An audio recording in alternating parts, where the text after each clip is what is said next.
আজকে একটা গুরুত্বপূর্ণ কথা বলবো মোবাইল সার্ভিসিং নিয়ে।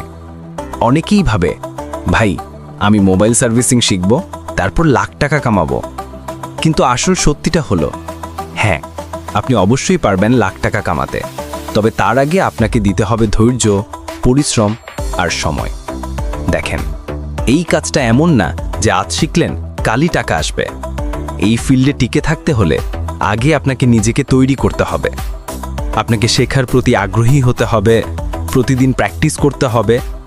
কারণ মোবাইল সার্ভিসিং মানে শুধু স্ক্রু খোলা বা পার্টস চেঞ্জ করা না, এটা একটা দক্ষতা, একটা আর্ট যা সময়ের সাথে পরিপূর্ণ হয়।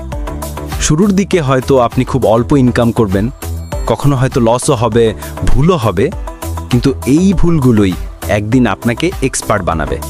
ধৈর্য রাখেন, শিখতে থাকেন, আর একটা কথা মনে রাখবেন, যত বেশি আপনি কাস্টমারের সমস্যা বুঝবেন তত দ্রুত আপনার নিজের সফলতা আসবে। তাই তাড়াহুড়া না করে নিজের স্কিল বাড়ান, সময় দিন, পরিশ্রম করুন। একদিন দেখবেন আপনি নিজেই প্রমাণ হয়ে গেছেন যে মোবাইল সার্ভিসিং দিয়েও লাখ টাকা ইনকাম করা